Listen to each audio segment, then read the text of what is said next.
I broke this lesson up into 2 videos because we've been really busy and different things. I think I did step 1, but I'm going to start. I'll redo step 1 here on page 56.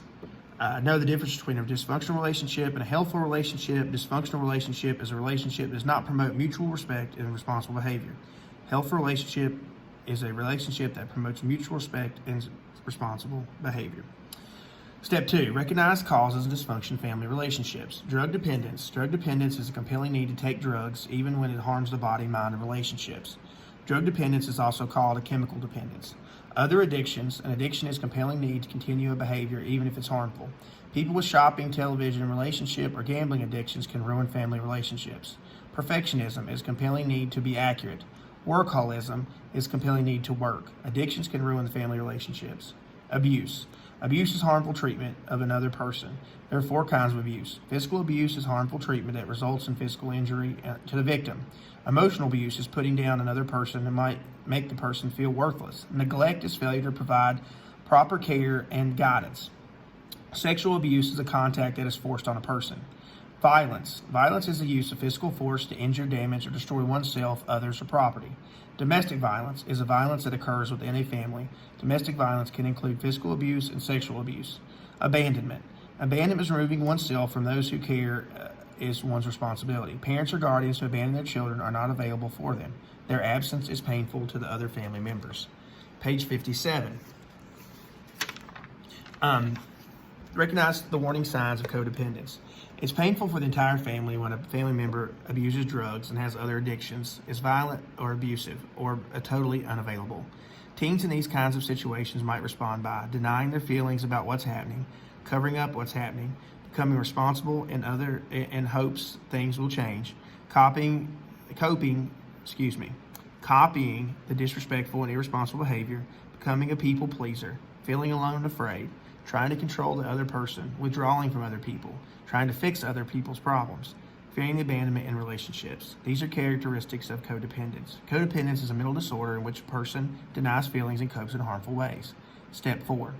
Get help. Keep a journal in which to record what is happening. Include specifics such as date, time, exact behavior of the family member, and how the behavior affected you.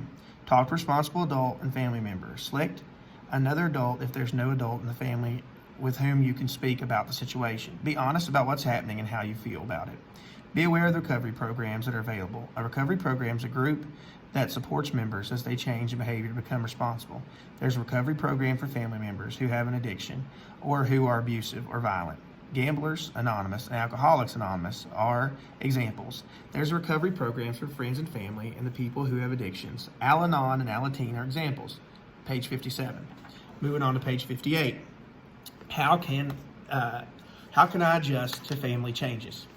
A family moves to a new neighborhood. A grandparent moves in. An uncle becomes very ill. This is page 58. A baby is born. A parent loses a job. Parents divorce. A divorced parents begin to date. Parent remarries. Step-parent disciplines children in the family. Step-brothers and step-sisters join the family. Foster child becomes to live the family. A family member commits a crime and goes to jail. Suppose you're asked to brainstorm a list of ways the family might change. Would you list any of these changes that are identified on this page? Did you identify other changes? Your family might change in ways over which you have little or no control. You might look forward to change. For example, if a parent might get a new job and that pays more, the extra money allows your family to take a vacation. On the other hand, you might be disappointed or discouraged by a change. For example, teens whose parents separate may feel sad. Make adjustments to changes. Discuss family changes with your parent or guardian. Ask questions that you know what might expect in the future. Express your feelings in healthful ways. Use iMessages. Write your feelings in a journal or share them with a trusted adult. Do not act in wrong ways if you are angry or frustrated. Do not use alcohol and other drugs to cope with painful feelings. Be patient and optimistic. Take things one day at a time. Remember, it takes time to work through a period of change. Protect your health. When changes occur, good or bad, extra demands are placed on you. If you neglect your health, you become ill. Get plenty of exercise, rest, and sleep. Eat a healthful diet, include vitamin C to protect your immune system. Plan to change to have some fun by enjoying activities with family and friends. Page 59. How can parents' divorce affect a teen's future relationships? To prepare for future relationships, teens whose parents had divorced must overcome feelings of rejection or abandonment, learn to trust other people, share their feelings, examine how they relate to the opposite sex, and get help if they have dysfunctional relationship. At present time, nearly 1 child in 3 experiences parents' divorce before the age of 18. Teens whose parents divorce often feel insecure about they don't have an intact family structure. They feel vulnerable and fearful. It might be difficult for them to concentrate. Divorced fathers usually do not have custody of their teens.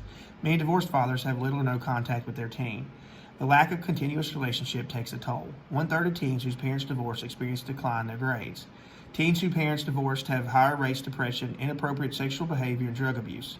In general, teens whose parents divorced have 2 traits in common: a fear of rejection and betrayal, a worry they will always lose people they love. The traits can affect future relationships. Females whose parents are divorced often fear they will be abandoned in other relationships. As a result, they might often want to have a backup relationship. This is a reason why they might have more than one boyfriend at a time. They also might date older males because they might think older males are less likely to break off relationships. Unfortunately, the fear of being alone might cause these females to stay in a dysfunctional relationship. Males whose parents are divorced often have difficulty securing or trusting females. They often hold back their feelings. They might fear rejection and overreact to the slightest threat. They might break off the relationship before females can break them off. These males invest a lot of energy hiding their feelings. They might protect themselves by getting involved in sports or work that they have little time for family relationships. On to page 61. We're skipping 60 because it's our activity. We're going to 61. Health content. What are 3 reasons you should follow family guidelines? Page 53. What are 8 actions you can help develop healthful family relationships? Pages 54 and 55. What are 4 steps that can be taken to improve dysfunctional family relationships? Explain each step. Pages 56 and 57. What adjustments can you make if you experience family changes? Page 58. How can parents' divorce affect a teen's future relationship? Page 59. Thank you.